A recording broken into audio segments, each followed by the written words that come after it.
Kepolisian RI membuka peluang kasus tewasnya Brigadir Ridal Alitomi RAT untuk dibuka kembali.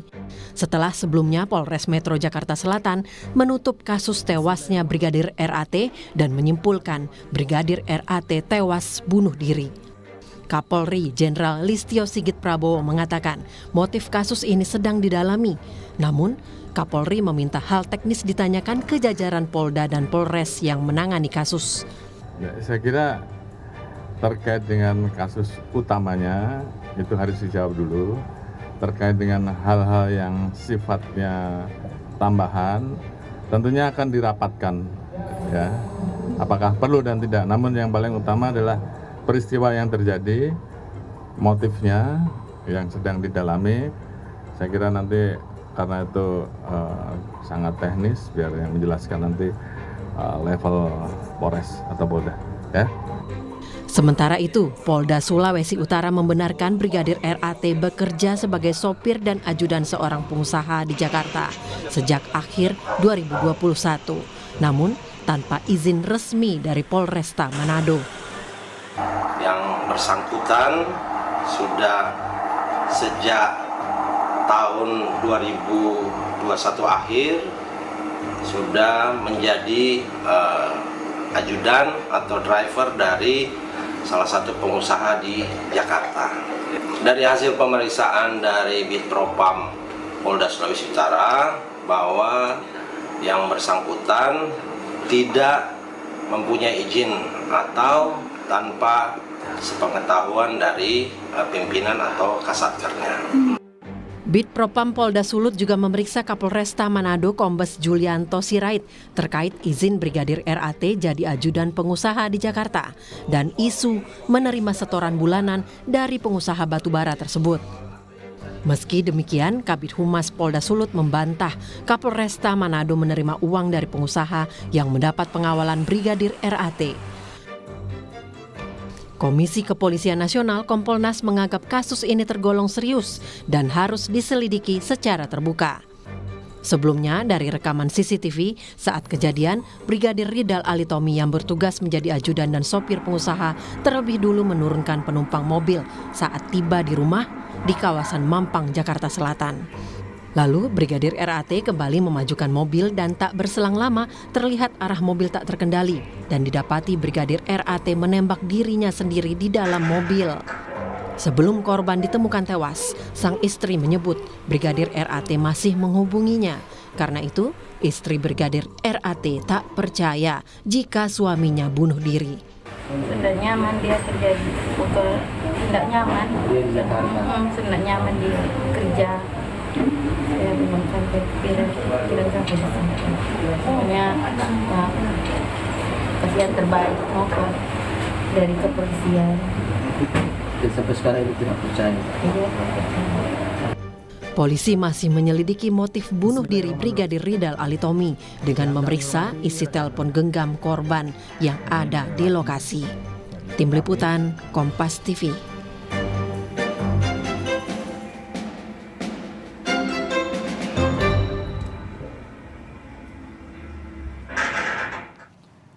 Saudara, jadi ajudan pengusaha sejak akhir tahun 2021 namun belum ada izin resmi dari kepolisian. Lalu bagaimana kronologinya dan apa dorongan motif mengakhiri hidup Brigadir RAT? Akankah kasus ini dibuka kembali? Kita akan perbincangkan hal ini bersama Kepala Bidang Humas Polda Sulawesi Utara, Komisaris Besar Michael Irwan Tamsil, kemudian dari Kompolnas Yusuf Warsim dan pakar hukum Hibnu Nugroho. Selamat pagi Bapak-Bapak. Selamat pagi, Pak Hadi. Selamat pagi, Michael. Ya, saya terlebih dahulu ke Pak Kombes dulu. Pak Kabid, ini sejauh ini informasi yang terbaru atau proses penyelidikan yang katanya akan dibuka kembali seperti apa, Pak?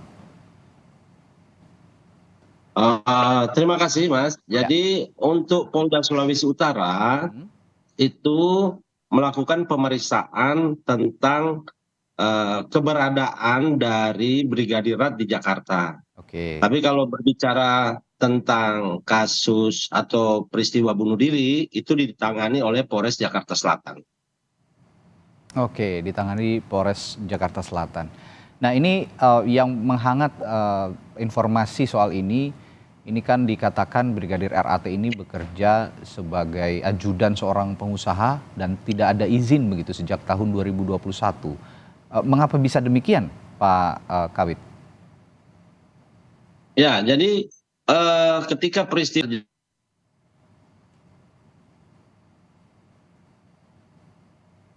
Suaranya mute tuh.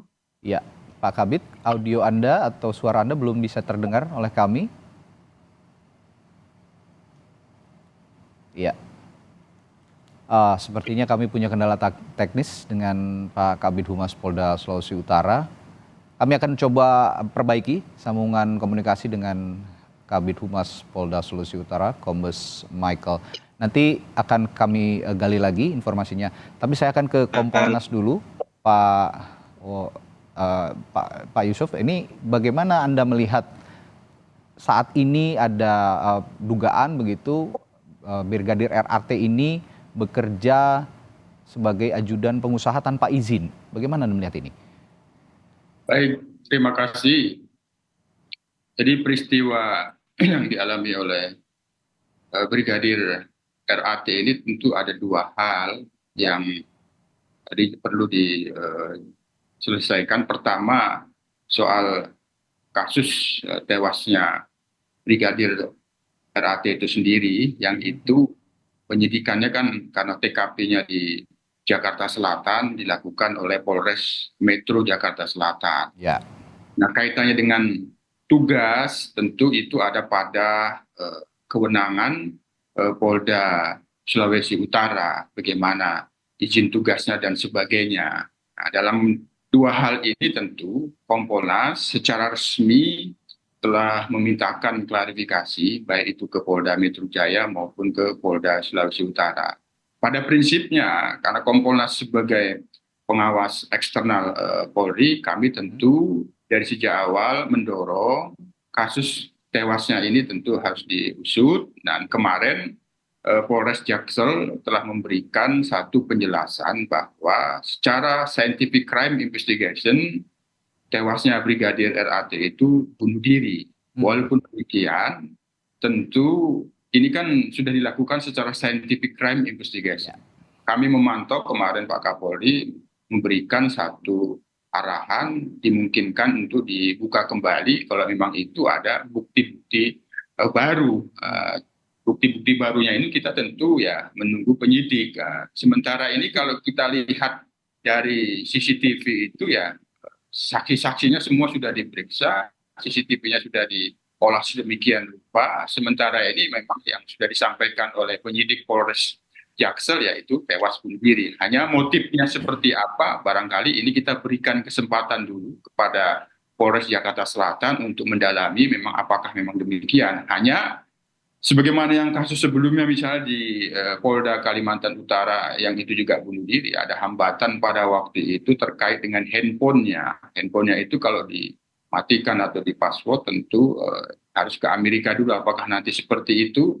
Ini tentu untuk bisa melihat jejak rekam digital di percakapan di handphonenya itu tentu akan mengalami hambatan kalau itu pada basis teknologi handphonenya itu sehingga membutuhkan waktu. Tapi sementara ini kami terus mendorong. Nah, kasus terkait dengan tugasnya ini tadi sudah hampir dijelaskan oleh Pak Kabid Humas, barangkali bisa dijelaskan. Kami mendorong agar itu dituntaskan ya oleh pengawas internal Polda Sulut. Kalau memang ada unsur kesengajaan yang bersangkutan tidak mendapatkan izin tapi yang bersangkutan menjalankan tugas, tentu harus ada yang bertanggung jawab dalam hal ini. Oke. Ya, ini juga akan coba nanti kami tanyakan kembali bagaimana bisa Brigadir RAT ini bertugas sebagai ajudan seorang pengusaha tanpa izin.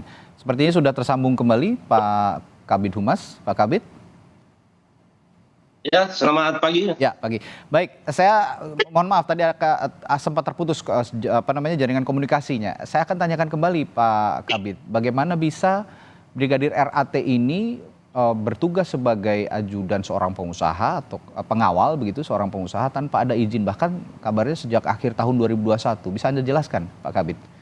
Ya, jadi pada kesempatan ini mungkin dapat kami jelaskan bahwa sejak peristiwa tanggal 25 atau pada hari Kamis, Bapak Kapolda langsung memerintahkan kepada Propam maupun Inspektorat untuk melakukan penyelidikan terkait dengan keberadaan yang bersangkutan atau Brigadir Rat ini di Jakarta. Pihak Propam Polda Sulut melakukan pemeriksaan yang pertama terhadap Kapolresnya tentu, kemudian Kasat Lantasnya, kemudian ada pimpinan unitnya, kemudian ada rekan-rekan sejawatnya, dilakukan pemeriksaan.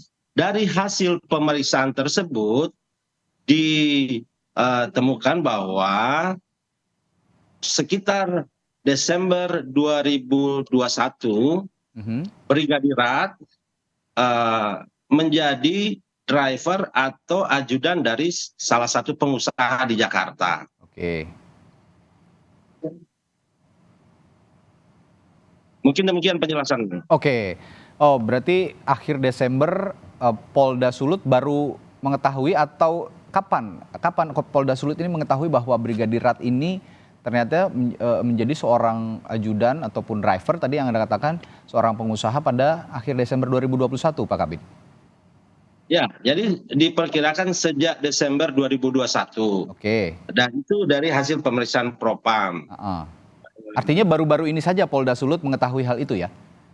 Ya, karena ketika dilakukan pengecekan misalkan tentang absensinya dan sebagainya, ternyata yang bersangkutan ketika misalkan ada PAM kemarin Pilpres, yang bersangkutan ada. Berarti kan kita bisa menyimpulkan dia datang dan pergi. Oke, berarti tidak sehari-hari berada di Jakarta untuk mendampingi si pengusaha ini, begitu ya Pak Kabid ya?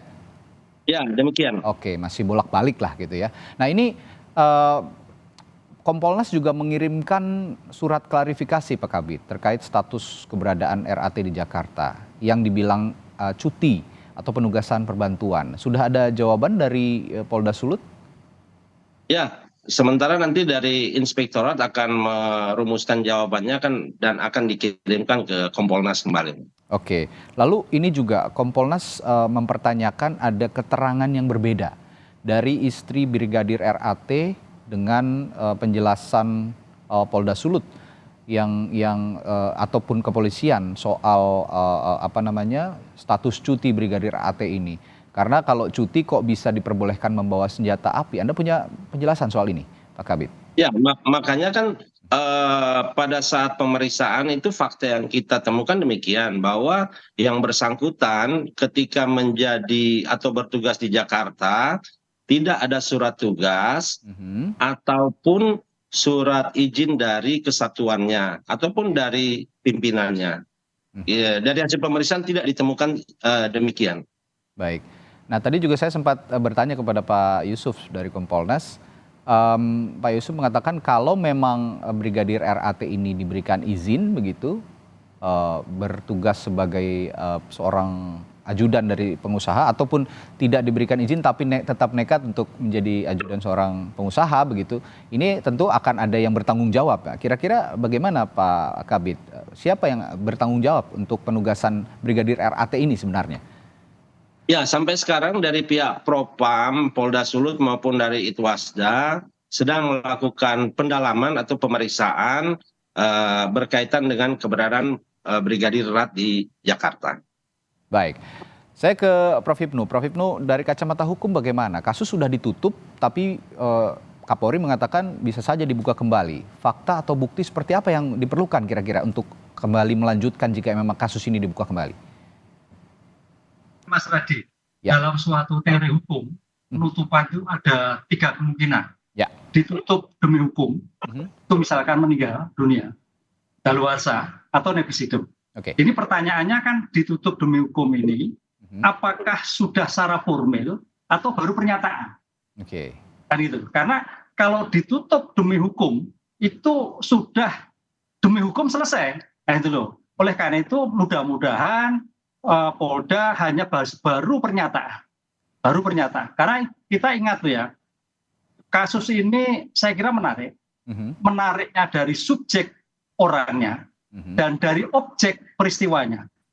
Jadi kalau menurut saya terlalu dini kalau menentukan CCTV saintifik pada TKP. Karena ini kan tadi alur suatu peristiwa Pak Kabit menyatakan Pak Mikael itu sudah cuti lama, ada masalah hukum. Pertanyaannya, adakah orang lain yang ikut memberikan masukan? Adakah ikut yang mengancam? Adakah faktor lain? Sehingga dari bukti saintifik ini ada bukti langsung dan bukti tidak langsung. Pertanyaannya, dari mana dia berangkat ke rumah tadi? Ini yang harus diselidiki. Oleh karena itu saya apresiasi Pak Kapolri, jangan ditutup demi hukum. Buka kembali dulu. Bisa, nggak masalah kalau itu baru pernyataan. Belum ada secara resmi pro justisia demi kepentingan hukum. Karena dalam ilmu hukum bisa ditutup demi hukum, demi kepentingan hukum, atau demi umum. Dalam konteks ini adalah demi hukum. Harus selesai. Pertanyaannya saya kira tidak semudah itu, Mas. Begitu. Termasuk juga ketika sang istri dari Brigadir RAT ini tidak percaya bahwa suaminya bunuh diri. Nah, ini juga menjadi pertimbangan tentunya, Prof. Hipnu ya? Ya, karena saintifik itu tidak hanya CCTV loh. Karena kita lihat tadi disampaikan beberapa media HP-nya belum ketemu. Setiap kasus HP itu sangat menentukan. Kita ingat Mas Rudi, kasus yang dulu seorang jenderal, HP-nya sampai sekarang nggak ketemu. Pertanyaannya apakah sesulit itu? Saya kira enggak. Nah ini yang saya harus kupas dulu. Jadi HP, bukti-bukti elektronik, saintifik yang lebih luas, saya kira harus dipaparkan lebih dulu sebelum menentukan perkara ditutup demi hukum. Baik, Pak Yusuf, Kapolri sebut kasus ini berpeluang akan dibuka kembali seperti yang kita bahas barusan. Jadi memang apakah bisa demikian? Apakah juga harus ada hasil penyelidikan yang bisa dijadikan fakta baru atau dikembangkan begitu, Pak Yusuf? Kira-kira? Jadi Kompolnas sendiri memang secara resmi belum mendapatkan klarifikasi dari Polda Metro Jaya terkait dengan penyidikannya. Apakah kemarin itu dalam satu pernyataan media itu telah dilakukan gelar perkara atau memang direkomendasikan dihentikan. Nah ini kami sementara masih menunggu. Kalau klarifikasi resmi itu biasanya lebih luas penjelasannya, kronologinya seperti apa dan penanganan penyidikannya seperti apa, siapa-siapa yang sudah diperiksa, siapa saja yang ada di dalam mobil itu sebagai saksi, ada pihak lain yang melihat yang bersangkutan almarhum itu menembakkan dirinya, itu biasanya lebih lengkap gitu. Nah, sementara itu masih kami tunggu. Nah, hanya memang terkait dengan kami menggarisbawahi penjelasan penyidik di media itu kan terkait dengan motif. Nah, motif ini kan sementara yang disampaikan itu masalah pribadi. Nah, untuk bisa lebih detail melihat motifnya itu salah satunya kan ada pada bukti handphone, percakapan handphonenya. Sebelum peristiwa itu ada berbicara dengan siapa saja rekan-rekan. Hanya tentu ini ketika pada handphone akan ada hambatan di sini. Kalau handphonenya itu katakanlah merek yang dari Amerika dan itu tidak bisa dibuka, itu kan harus perusahaan itu untuk membukanya. Itu salah satu misalnya hambatan-hambatan. Barangkali yang ingin kami tekankan di sini terkait dengan motif ini tentu yang akan memberikan petunjuk baru kalau memang ada motif selain yang sudah dijelaskan, motif yang sementara ini disampaikan oleh penyidik Polres Jaksel itu masalah pribadi. Ini barangkali yang akan menjadi petunjuk bagaimana sebenarnya yang melatar belakangi yang bersangkutan apabila itu disimpulkan bunuh diri. Baik, saya kembali ke Pak Kabit, Pak Kombes Michael. Ini sejauh ini kan sebelum memang kasus ini akhirnya ditutup karena disimpulkan bahwa ini kasus percobaan bunuh diri, ya, bukan bunuh diri, memang bunuh diri begitu ya. Nah ini polisi kan sudah melakukan penyelidikan termasuk kepada ponsel seperti yang dikatakan oleh Pak Yusuf ini juga tadi. Adakah kecurigaan-kecurigaan tertentu Pak Kabit saat polisi menyelidiki ponsel almarhum Brigadir RAT ini? Ya, jadi untuk Polda Sulut tidak melakukan penyelidikan terhadap kasus bunuh diri. Itu dilakukan oleh Polda Metro Jaya, dalam hal ini Polres Jakarta Selatan. Berarti saya harus pertanyakan ke Polda Metro Jaya dan sepertinya tidak dikomunikasikan begitu ya ke Polda Sulut Pak Kabit ya? Ya, kalau kami Polda Sulut hanya melakukan penyelidikan terhadap keberadaan Brigadir R di Jakarta. Oke, termasuk ketika sang istri menyebut Brigadir RAT ini sempat menghubungi begitu ya, dan menyebut tidak nyaman bekerja di sana. Seperti curhatan-curhatan istri ini juga dikelola penyelidikannya oleh Polda Metro Jaya begitu ya Pak Kabid? Ya, betul. Oleh Polda Metro Jaya. Baik, kalau begitu saya ingin tanyakan soal ini Pak Kabid. Jika memang ini kita di luar konteks Brigadir RAT lah ya, saya ingin tanyakan sebagai publik juga yang banyak sekali menanyakan bahwa penugasan seorang anggota kepolisian begitu untuk menjadi ajudan atau pengawal dari orang sipil ya, katakan kalau pengusaha ini kan orang sipil begitu. Ini bagaimana sih sebenarnya aturannya Pak Kabid? Ya, jadi memang ada untuk menjadi anggota Polri yang bertugas di luar, itu ada proses seleksinya, itu diatur oleh Biro SDM, dan itu yang mendasari tentunya adalah peraturan Kapolri. Jadi di situ sudah diatur sedemikian rupa, misalkan dia ada tes psikologinya, tes kemampuannya, kemudian nanti dari Biro SDM yang menentukan apakah dia layak untuk menjadi ajudan atau tidak. Demikian. Gitu, ya. Nah, ini juga termasuk harus juga tetap berkoordinasi begitu ya Pak Kabid dengan yang menugaskan begitu. Dalam hal ini Biro SDM begitu ya Pak Kabid? Ya, demikian. Baik, saya juga akan tanyakan setelah jeda nanti ke Pak Yusuf dari Kompolnas. Bagaimana kalau Anda melihat seorang polisi menjadi ajudan atau pengawal seorang sopir seseorang, nah kok bisa tidak berizin tapi tidak diketahui atasan. Nah selain itu saya akan bahas juga selain polisi berpangkat tinggi, siapa saja sih sebenarnya yang bisa dikawal polisi atau mempekerjakan polisi dalam waktu lama. Kami akan bahas itu setelah jeda di Sapa Indonesia Pagi. Tetaplah bersama kami. Kita masih membahas soal dugaan terjadinya bunuh diri terhadap Brigadir RAT yang saat ini kasusnya sudah ditutup dan diminta untuk kemungkinan besar nanti akan bisa dibuka kembali kasusnya oleh Kapolri, nanti diminta khusus kepada pihak penyelidik begitu ataupun penyidik. Nah, saya tadi sempat bertanya ke Pak Yusuf dari Kompolnas bahwa bagaimana selain polisi berpangkat tinggi itu bagaimana bisa seorang polisi melakukan pengawalan terhadap polisi atau bukan polisi ataupun orang-orang sipil dalam waktu yang lama. Apakah memang bisa demikian Pak Yusuf? Ya, penugasan itu namanya penugasan anggota Polri di luar struktur, sebenarnya nomenklaturnya. Oke. Struktur di luar Polri ya tentu terkait dengan kementerian dan lembaga, baik itu di pusat maupun daerah. Sementara ini kaitannya dengan di luar kementerian lembaga, baik itu di pusat maupun daerah yang di luar struktur Polri itu tentu ada kebutuhan-kebutuhan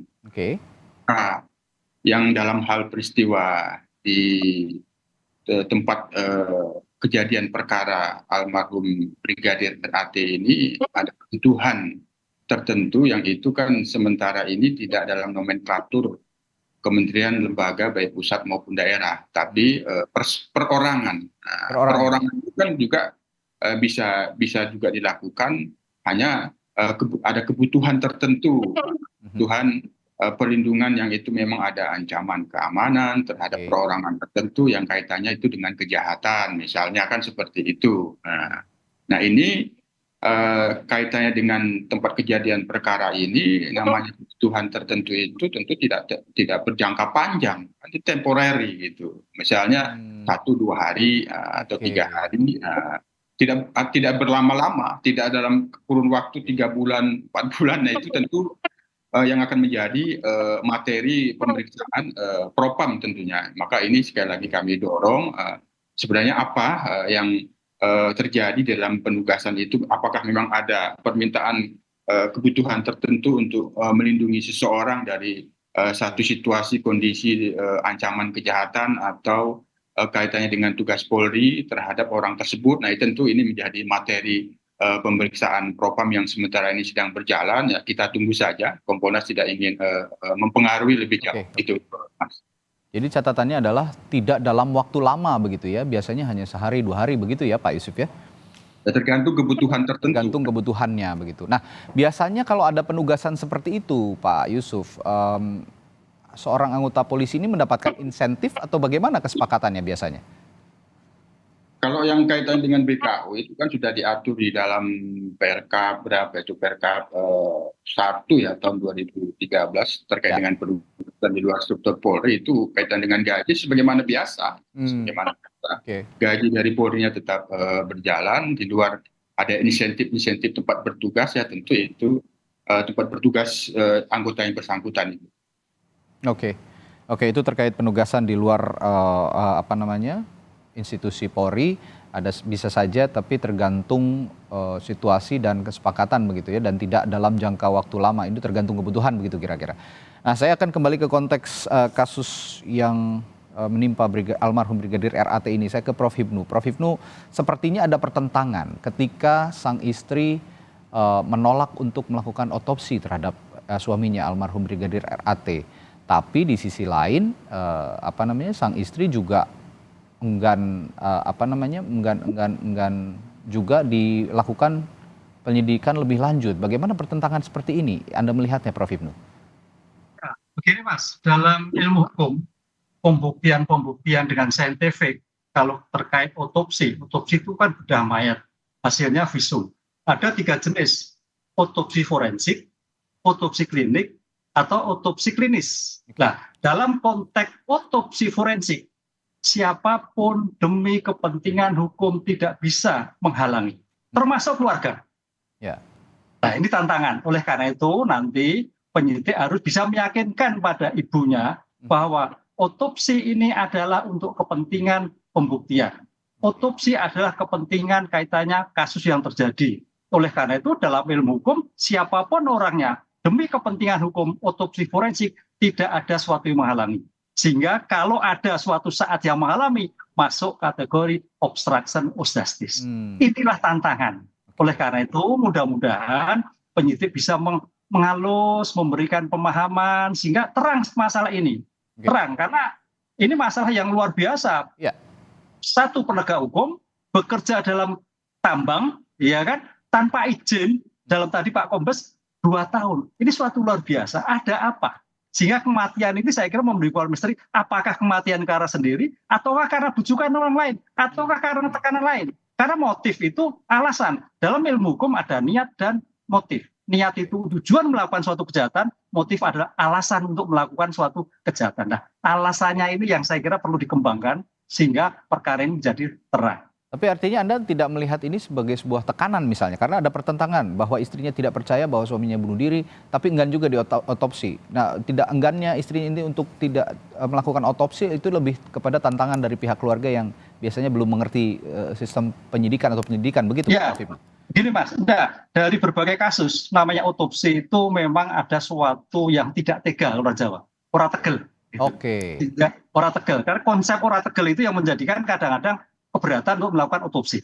Begitu, itu yang saya jaga. Banyak kasus sehingga bagaimana penyidik meyakinkan pada keluarga, pada anak bahwa pentingnya suatu pembuktian. Karena ora tegel, lah itu yang menjadikan kadang-kadang tidak dilakukan suatu otopsi. Begitu Mas, pendekatan seperti itu. Ya, lebih kepada kultur begitu ya, kultur dari masyarakat kita yang tidak tega kadang kalau memang sesuatu atau seseorang yang kita cintai atau kita sayangi, untuk dilakukan otopsi juga kan tidak mudah begitu ya untuk menerima hal itu.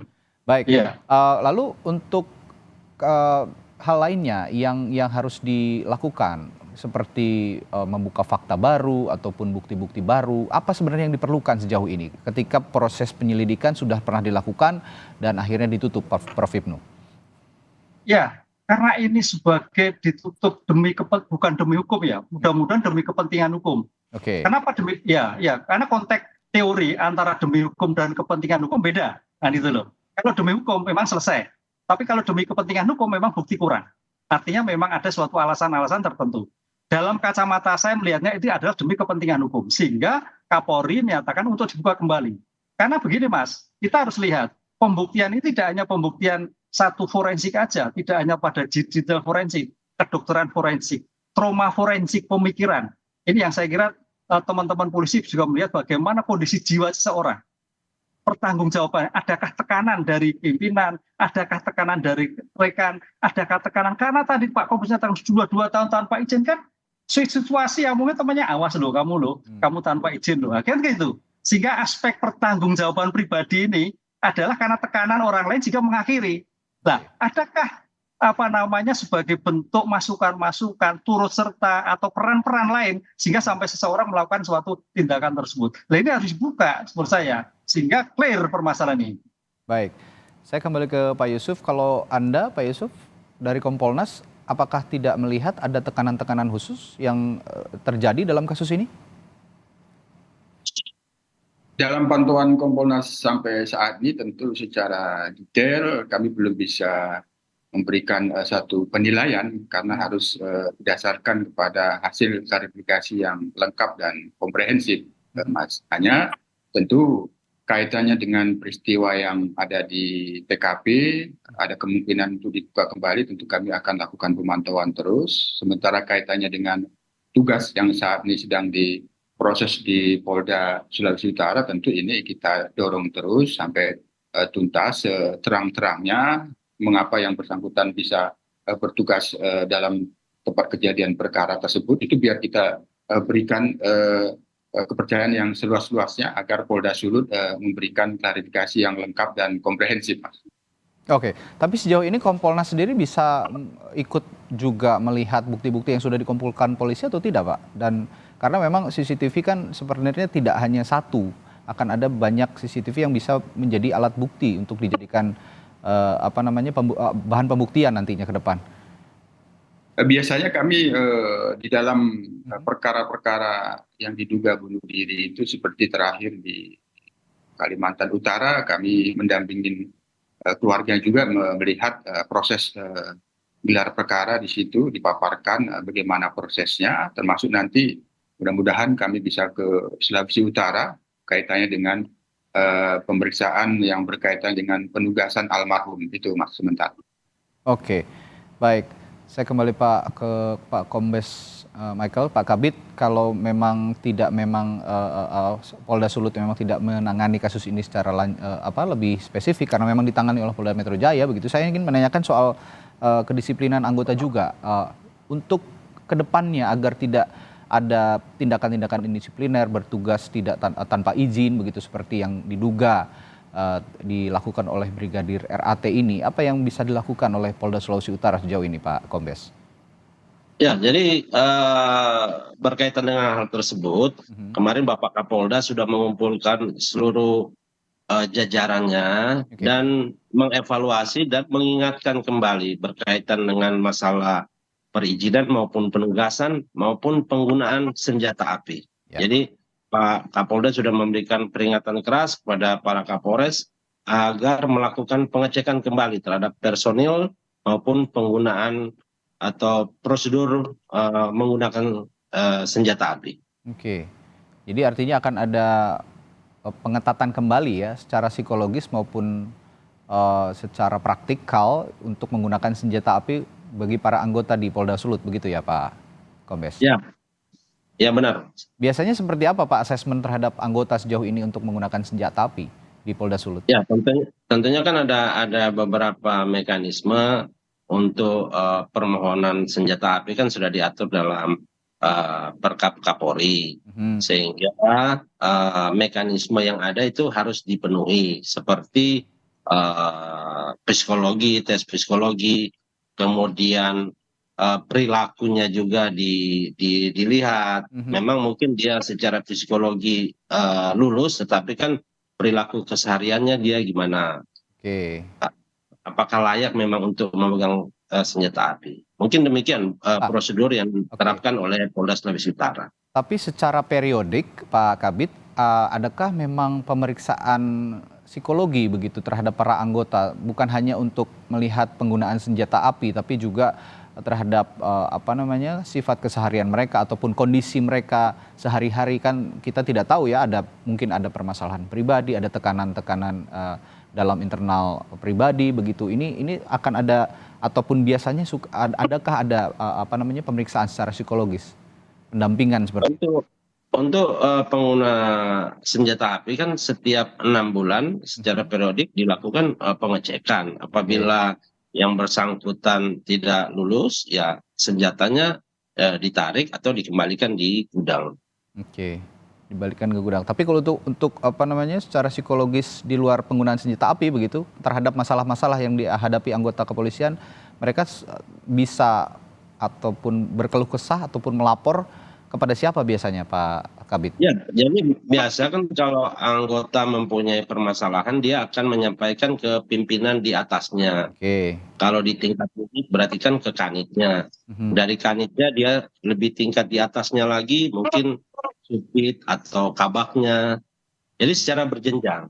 Kemudian kan setiap hari Kamis kan kita melaksanakan pembinaan mental, binroktal. Jadi yang beragama Nasrani melakukan ibadah, yang Muslim ke masjid, dan yang agama lain juga di tempat ibadahnya masing-masing. Oke, jadi memang sehingga diharapkan dengan adanya pembinaan mental ini, anggota mungkin dalam melaksanakan tugasnya bisa melaksanakan dengan baik. Baik, kita harapkan tentu kedepannya juga tidak terjadi lagi ya, seperti yang menimpa Brigadir RAT ini, meskipun belum ada kesimpulan akhir begitu apa penyebab pasti meninggalnya Brigadir RAT ini, meskipun sempat disimpulkan karena bunuh diri. Pak Yusuf, saya akan tanyakan juga hal yang sama untuk pembinaan secara psikologis terhadap para anggota kepolisian, terutama yang memegang senjata api.